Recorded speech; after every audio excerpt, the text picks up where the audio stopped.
Hello, it's Anthony Chadwick from the Webinar Vet, welcoming you to another episode of VETchat, the UK's #1 veterinary podcast. And I must admit, it's always a joy to do these podcasts because it's often an opportunity just to speak to old friends.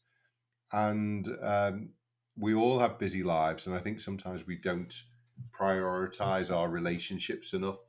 So it's great to be able to speak to Russell, me and him go back a few years now, and it was really lovely, Russell, I think it was about November time, to come down and gate crash your party and bring loud guitars and things and play a bit of music for you before you, for your retirement or selling of the practice or whatever it was, leaving the practice that you've been in down in Newport for 20, 30 years, hadn't you? And moving on to pastures new, but you didn't just move over to Swansea or Cardiff, did you? You've been a bit more exotic than that.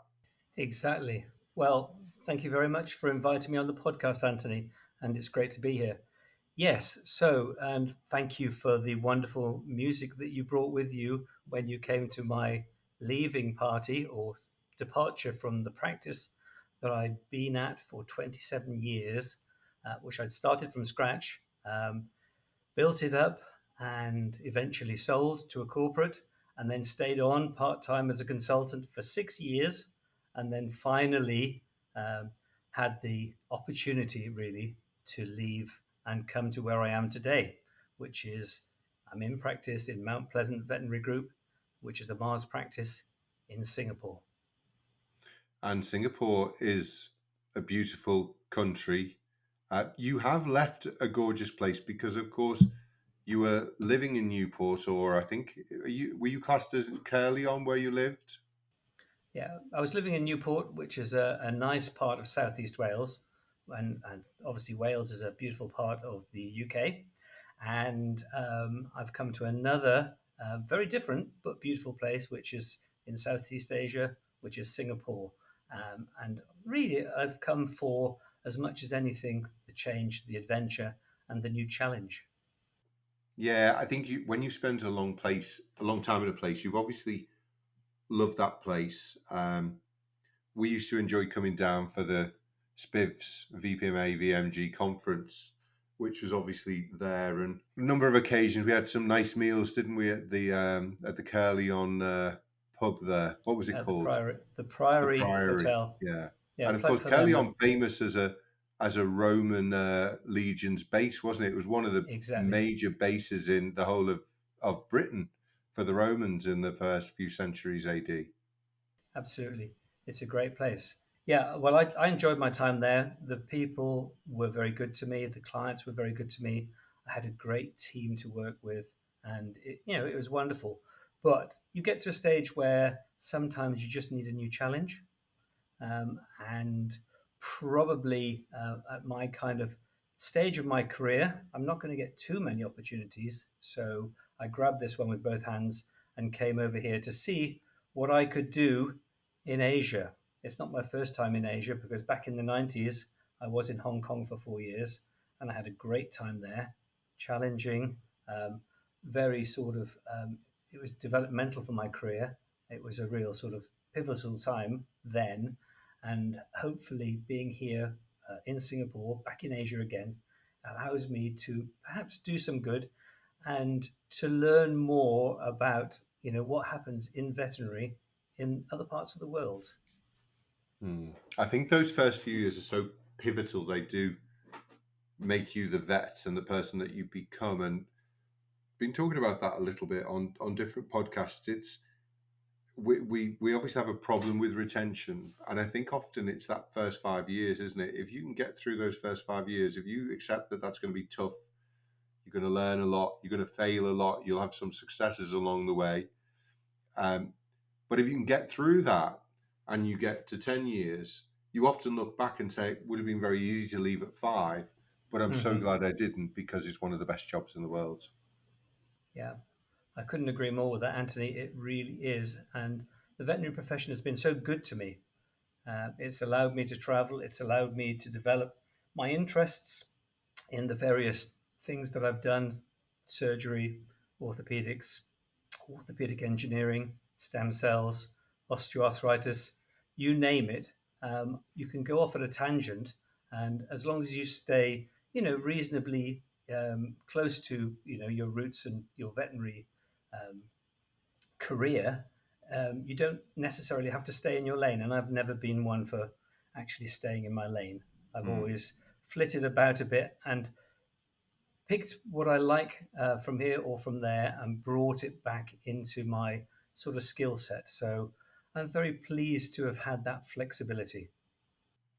Yeah, I think looking outside the profession is important because often the future is actually the present. It's just in another sector.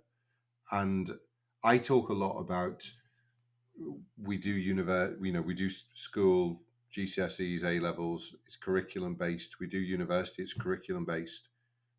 Other person's curriculum. Once you qualify, you set your own curriculum, don't you? And whether you want to stay in clinical practice or you become somebody who works for a pharmaceutical company or a feed company, or whether you want to be a large animal vet or a small animal vet, or whether you want to do orthopedics, which is obviously for people who when they were younger like to do Airfix models, or you do the easy stuff like dermatology, where you don't have to be that clever. It's all on the surface and it's very easy because you can see it all. We all have our skills and our strengths and our weaknesses, don't we, Russell? Yeah, we certainly do. I'm really keen to know a little bit about the situation in Singapore because obviously it's a long way away from where we are, culturally different. What's the attitude in Singapore to people's pets? Do you have all the same medicines that we have in the UK? And how do people perceive for things like orthopedic operations, and what's maybe the situation with insurance? So there's a few ones for you to get your teeth into. So fundamentally, wherever you go, veterinary is similar, but it's not identical. So Singapore has its own differences and its own challenges. The clients, the ones that I've met or the ones that I've dealt with, are really, really good and caring and willing to spend a lot of money on their pets and willing to do a lot of care for their pets. Um, the longevity of the human population in Singapore is one of the highest in the world, and it appears to be the same for the pets. So, in terms of the typical sort of case that you may have compared to, say, the UK, they tend to be older and they tend to have more in the way of comorbidities. So it's not unusual for me to be presented with an orthopedic case. And in the UK, that would be an orthopedic case where you maybe fix a cruciate or do a patellar luxation or a fracture or whatever. A lot of the time here, you've got to think about what else has the animal got because they're more elderly patients. They've probably got renal impairment. They may have cardiac problems, cancer, who knows what. So it's challenging from the point of view of you've got to think a bit widely as to look at the whole animal a lot more than you would as, say, an orthopedic surgeon in the UK, where you kind of just, you can almost just deal with a limb or deal with a joint problem. Whereas here, it's a different kettle of fish, honestly, because you've got all of those comorbidities probably going on. Like I say, the clients are great and they are willing to spend money. Insurance hasn't really penetrated much. So I've got the odd client who's insured, but it's not really the norm. But the clients are willing to spend. One interesting phenomenon is you do tend to have these things called community cats. So a cat, rather than having an owner, a cat might be owned by a community. So you'll have an animal in, and I've had a couple where we've done quite extensive surgery on these community cats, which is funded by the collective of the community rather than an individual. So it's really quite fascinating, but difficult to get your head around that you're actually dealing with the community's cat rather than an owner's cat. Yeah, But it is interesting and culturally, rewarding. I think it's different. Asian people often think much more collectively and in a societal sense, whereas we think very much individualistically. I have Mhm. to pick you up, Russell, if you don't mind. Since when did you think you ever owned a cat? A cat owned you. You are on a cat staff. You know, we had a cat who adopted us during the pandemic. I am his butler, and my wife is his chief maid. That's So a fair comment. Yeah, they're fair never comment, owned. Anthony. They just wheedle their way into your life and then make demands of you. They certainly do. But let's put it in this way then: if you're a community cat, then you'll have multiple butlers. Yes, which is even better, isn't it? So even the sort of Asian cats are sensible. They understand Yeah, community because precisely. cats in the UK just want to live on their own, but here Yeah, they have, or in Singapore they'll have multiple families, yeah. or as you say, So butlers. another thing about the Singapore people and the Singapore population is that end of life care tends to be a lot longer than it would be in Europe. Yeah. In other words, um, the humane euthanasia side is much further down the road. So that means that you do a lot of palliative care, a lot of hospice type Mm, care, yeah. which is also different, and it's something that if you come to Singapore to work, or maybe it's the same in other Asian countries, you do have to adapt your approach. That adaptability is important, isn't it? Because it's very easy to be an arrogant Northern European or American coming to Africa or Asia and telling people this is how you should do things. And presumably, you know, having been in Singapore for 6 months, it's really good sometimes just to watch and view rather than pontificate about how this is wrong or that is wrong. Yeah, absolutely. So I've come here as much to learn as I have to, teach and help other vets and the practice that I'm in. So, I come from a point that first I will, as you say, keep my mouth shut, keep my eyes and ears open, and see what's going on, see what my colleagues are up to, because Yeah, they're probably doing things for a good reason. And there may be sound cultural reasons why they do what they do, and it may be completely alien to somebody from the UK. On the other hand, if you're a patient and you just observe, you may be able to unpick the reasons for the procedure or the approach to the client or the approach to the medical or the surgical case. And that way, I think you'll get on better than if you go in there all guns blazing, as you've said. yeah, You're, and especially in Asia, you're probably going to upset your colleagues and it's not going to be pretty. So I yeah. think being patient and being cautious is something that I had to learn when I first went to Asia last time. And it's something that I still have to sort of keep in mind. On the subject of medicines, we have a different range of medicines here. And if you go overseas to work, you will find yourself with a different range of medicines from what you're used to. And in Singapore, the licensing of veterinary medicines isn't particularly well developed, which means that a lot of the time we're using off label human products, a lot of the Yeah. time we're using imported products. So um, you do have to be very careful about dose rates. You do have to be very careful about what you're doing.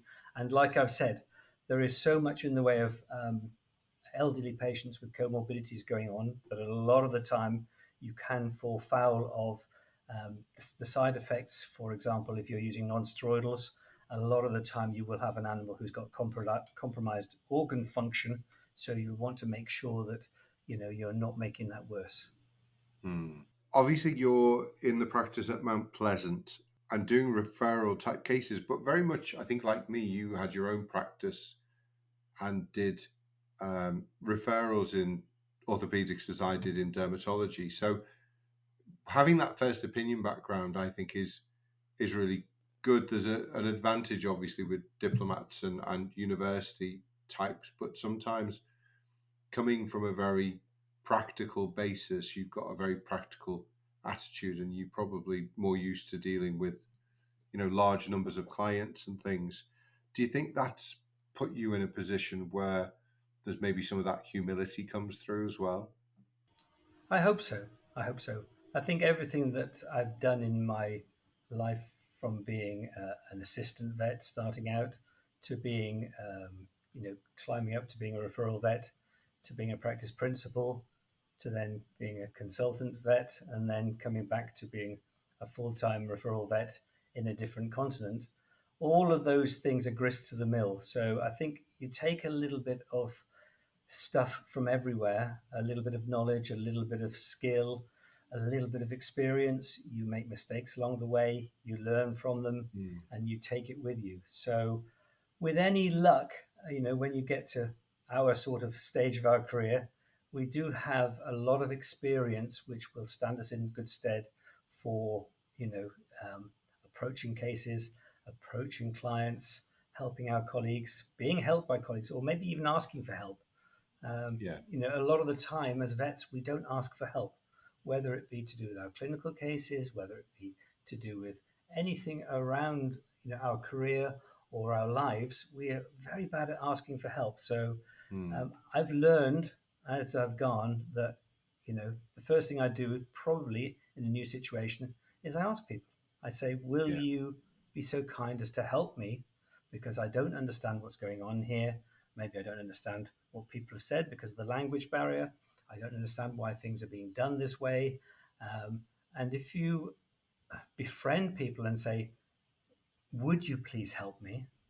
Mm. You find that things go much better than if you are putting up a front and pretending that you know everything, even though you don't, Yeah. and trying to bluff or fake it till you make it. I take the opposite approach, that I ask for help and I say, "I don't know all the answers.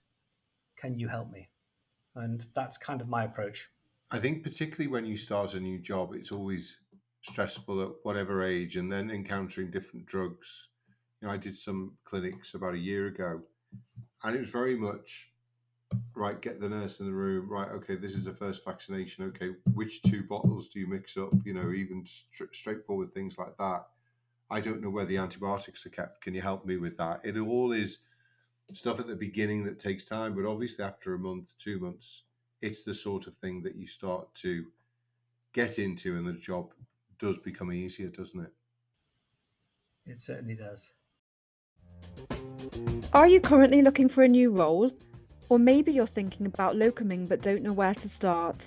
Contact Simply Vets. We are a sister company to the Webinar Vet.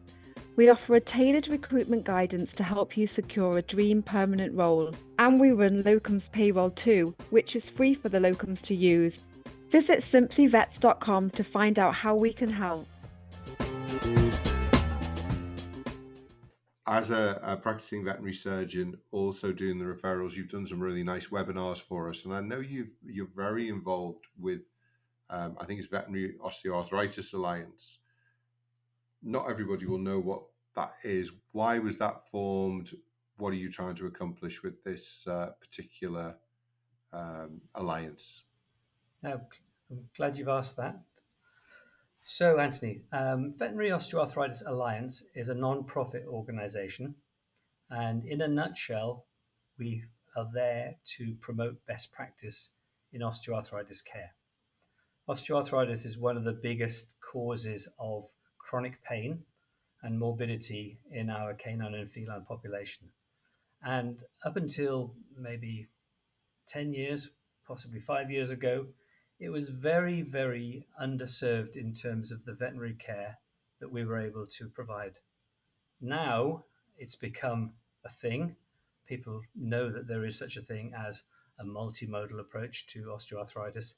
So, our job with my colleagues at the VOA is to, as I've said, encourage, educate, and connect people who are interested in osteoarthritis. So, if you're a veterinary surgeon who is interested in OA, and you should be because there's so much of it about, if you're a veterinary nurse and you want to know more or upskill yourself in OA, you can join. If you're a vet physio, you can connect with all those others. We've got professors, we've got scientists, we've got the whole range of the multidisciplinary team that you might need to go and do an excellent job of your osteoarthritis care. So one of the things that I run, like you, Anthony, is I have a podcast, which is the VOA podcast. Obviously, we don't have your listenership yet, but we're growing, and so I could plug the VOA podcast as an easy way that people can learn more from the experts. Because, like you, I have guests on, and the lucky thing about being a podcaster is you get to find the experts, and usually they'll say yes to appearing on your show, and then you can pick their brains. You can ask them all the Yeah. questions that you want to ask, and get the information that you need, and that tends to be what everybody else wants. So it makes for an Yeah. interesting and informative thing with loads of take homes. So what I like to do is make an episode that is really useful to people, not high Yeah. science or too much into the detail. We do sometimes get into the weeds a bit, but mostly it's practical advice and helpful stuff. So that's the Veterinary Osteoarthritis Alliance. We have a conference coming up later this month, the VOA Con. Um, Unfortunately, I won't be there because I'm in Singapore. But anybody who's got any interest in osteoarthritis, you can come along to that and join our ever-growing numbers. I can remember Rimadyl coming out for the first time, which was a Pfizer product, carprofen. And this was where, people were saying things like, oh, well, you've just done a bitch spray, but you don't want them to move around, so therefore don't give them any pain relief. So things have moved on so much in that sort of 15, 20 years. We can do so much for pets in operative periods, obviously, after surgery, orthopedic surgery, but then post-surgery or just because of normal wear and tear. I remember we did our first ever series on feline medicine with Hills in 2010 when we just started Webinar Vet.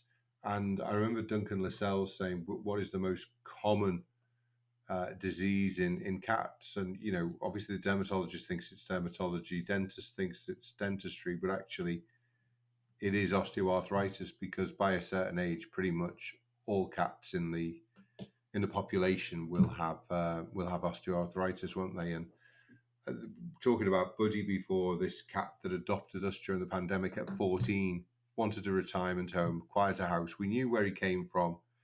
They were getting less interested. He didn't want the 3 dogs, 2 cats, kids falling on him all the time. So he wanted to find a little retirement home. And at 14 and even at 18, he's still jumping on the window ledge. But we've had him on the Silencia to help, from that side. And then, unfortunately, he just seemed to be not able to get up to the window ledge anymore. I think he'd fallen off and hurt himself.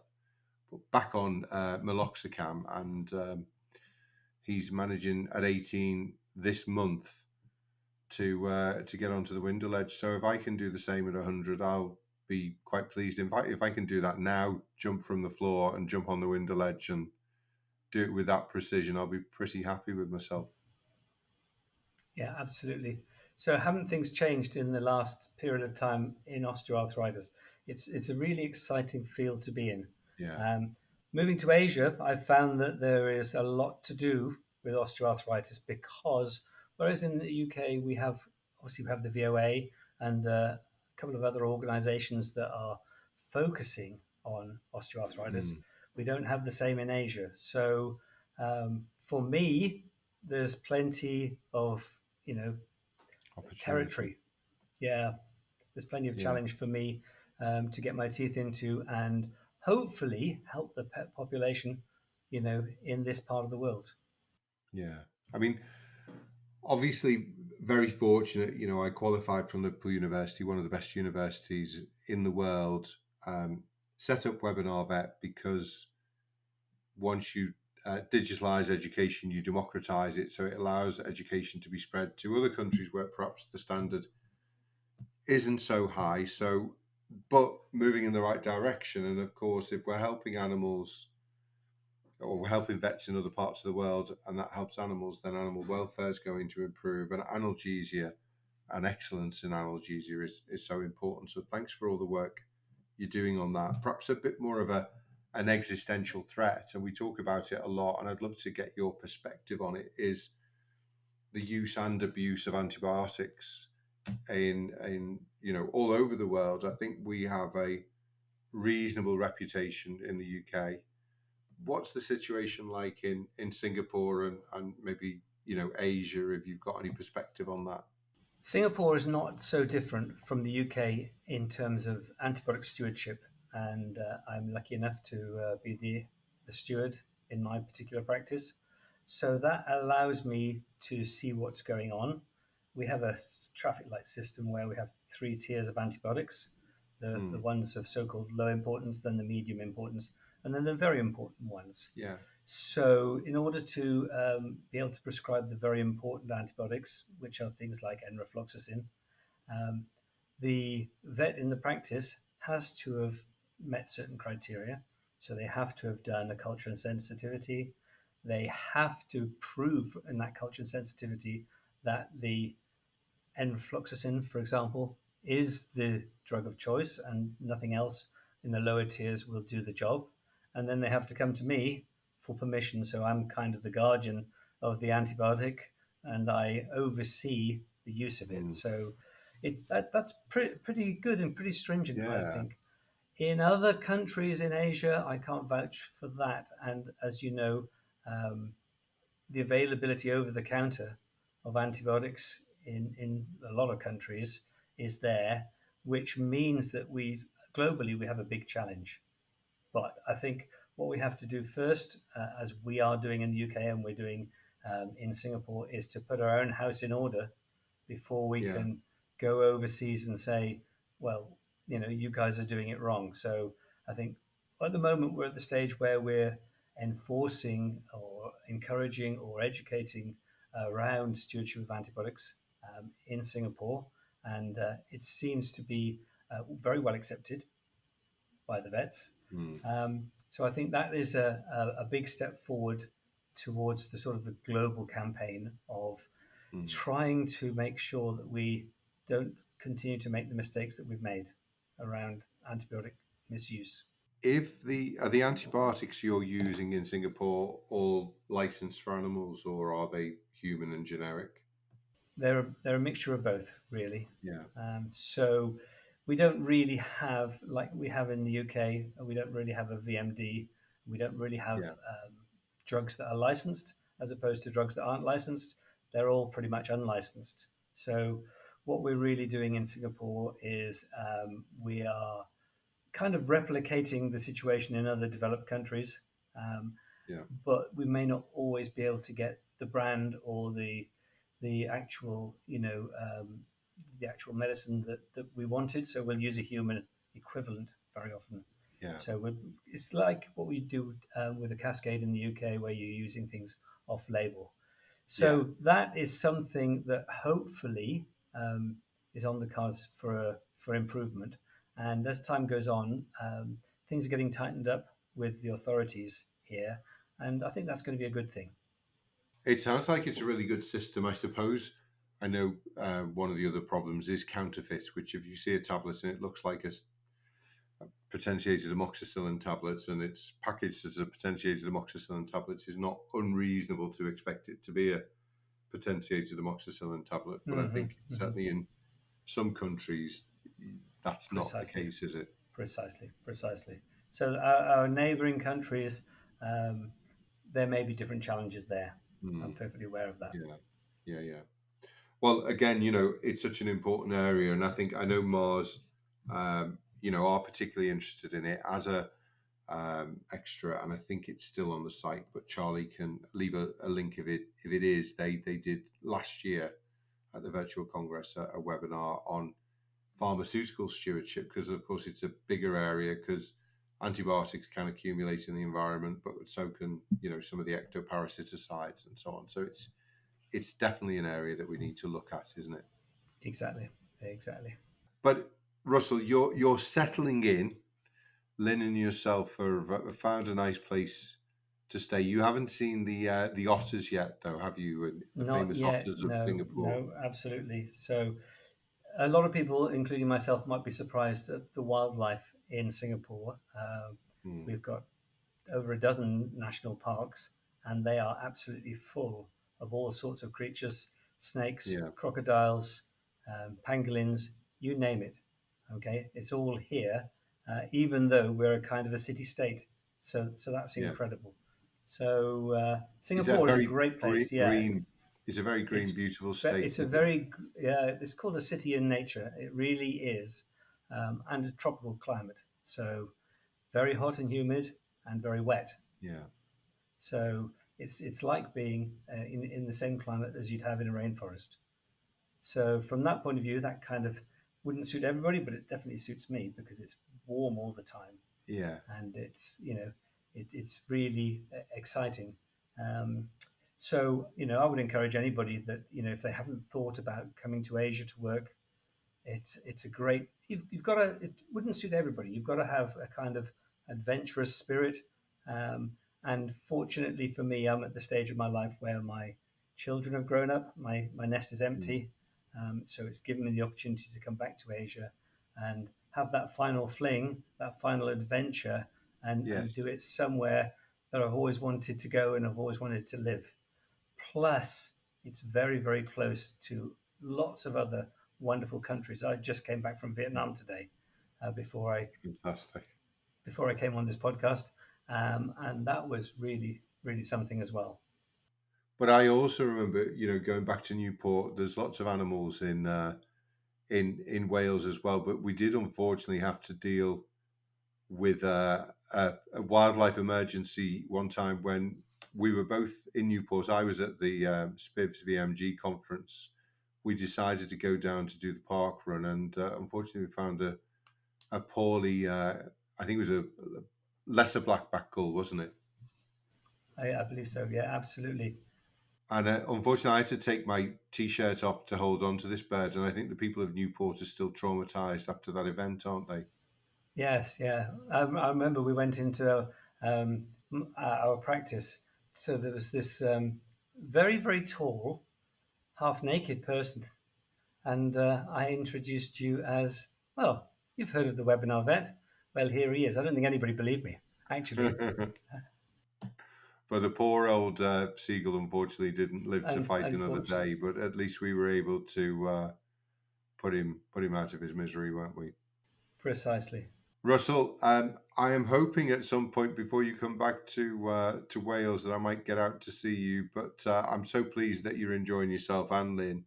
Send my best wishes to her, and of course, thank you for all the great work you're doing, and thank you so much for coming on the podcast. It's my pleasure, Anthony, and thank you for the invitation. Cheers. Take care. Thanks, Russell. Thanks, everyone, for listening. This has been VETchat, the #1 UK veterinary podcast, and looking forward to seeing you on a podcast or a webinar very soon. Take care. Have a great day. Bye-bye.